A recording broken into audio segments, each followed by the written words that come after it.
Baik,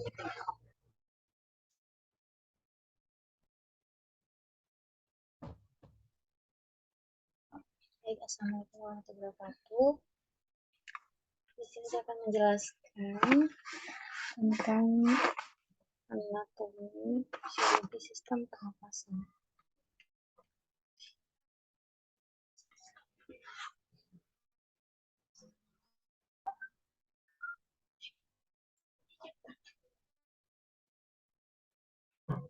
Anatomi dan fisiologi sistem pernapasan. Pembahasannya di sini ada pernapasan hidung, pernapasan trakea, pernapasan paru-paru. Lalu sistem pernapasan. Sistem atau sistem respirasi adalah sistem yang mengatur tubuh dalam menerima oksigen atau O2 pada tubuh dan melepaskan karbon dioksida atau CO2. Lalu sistem pernapasan. Organ pernapasan bagian atas meliputi hidung bagian luar, rongga hidung, laring, trakea.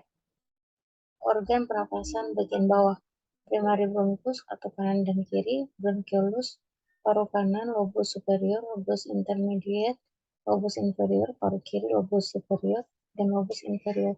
Di sini ada gambar dari sistem pernapasan, lalu hidung, lalu di sini hidung atau kavitas nasal adalah sepasang ruang pada tulang wajah dari tengkorak.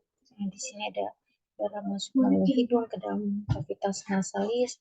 Hidung dibuat oleh hidung membuat ruang rawan yang besar. Rambut hidung tumbuh untuk menyaring udara.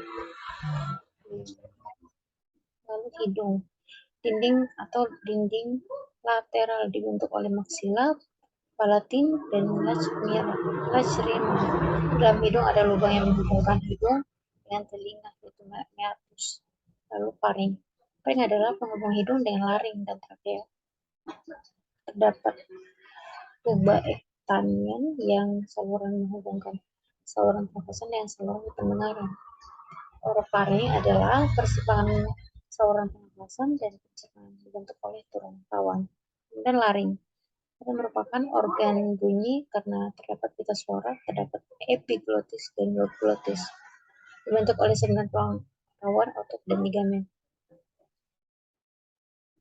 Dan di sini ada gambar dari hidung dan trakea.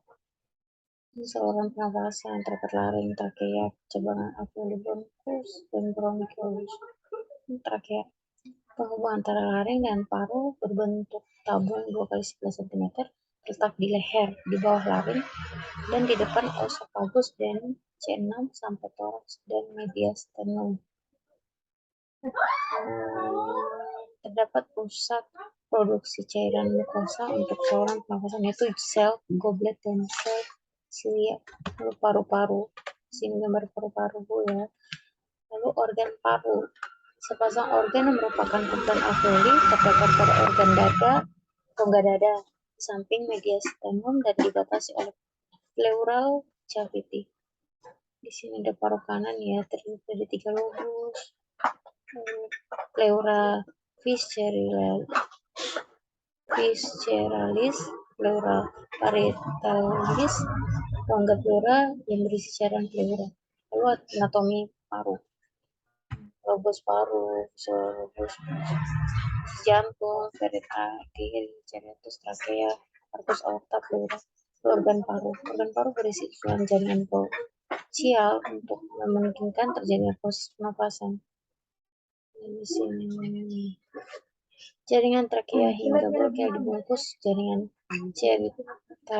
cartilage sebagai alat penahan agar saluran pernapasan tetap terbuka.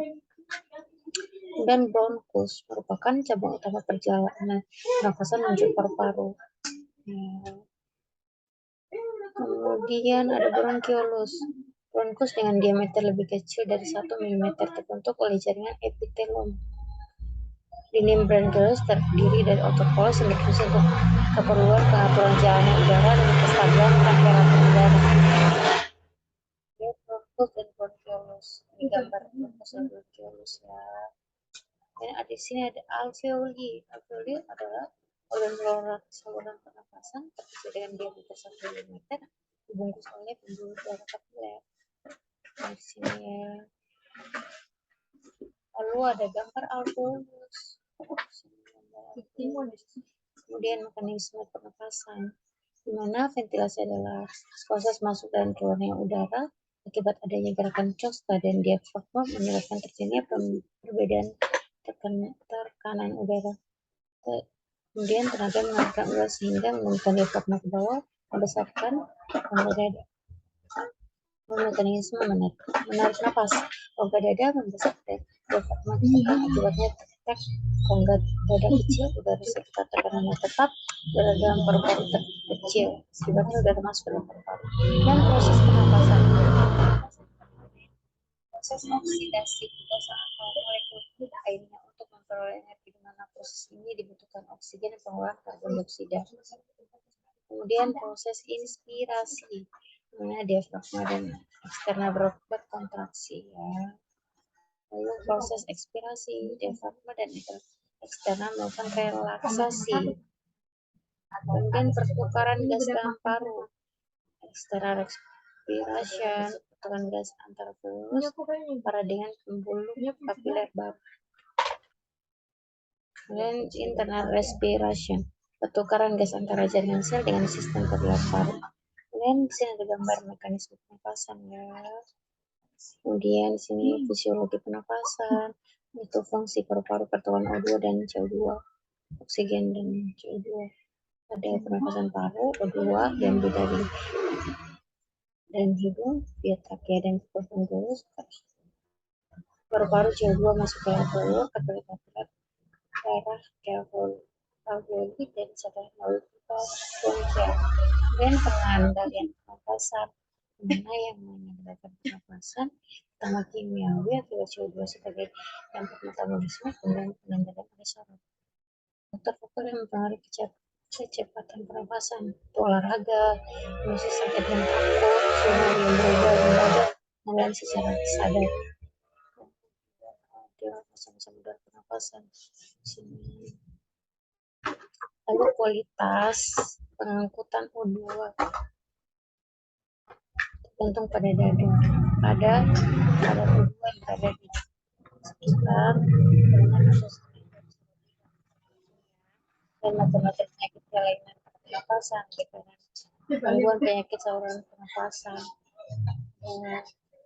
seperti bronkitis, laryngitis, pharyngitis, kelainan gangguan penyakit alveolar dengan bakteri, tuberkulosis dan sifat. Kemudian mekanisme batuk, benda asing mellitus starting dan trakea merangsang reseptor batuk. Dan ada responsnya. Dan sekian, terima kasih. Semoga bermanfaat. Jika ada kesalahan kata mendengarkan, wassalamualaikum warahmatullahi wabarakatuh. Oke, selesai. Saya sudah resume. Gimana cara simpan? Gimana cara simpan? Kedengaran? Iya. Gas. Gimana cara simpan ini? Gimana cara simpan? Yang kayak tadi. Yang tadi kita sudah angkat, yang kayak tadi dulu yang ada recordingnya. Tekan di sini. Kan saya tekan di sini. Terus. Begitu Mika tadi. Iya. Tadi kita apakan lagi? Saya tekan tadi. Saya stop ya. Coba matikan dulu kameranya. Mana?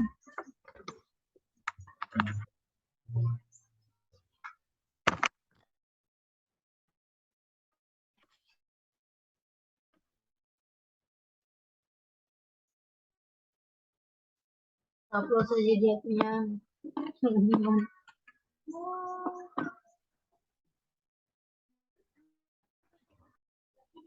Lagi mana pakai kunci? Apa dia?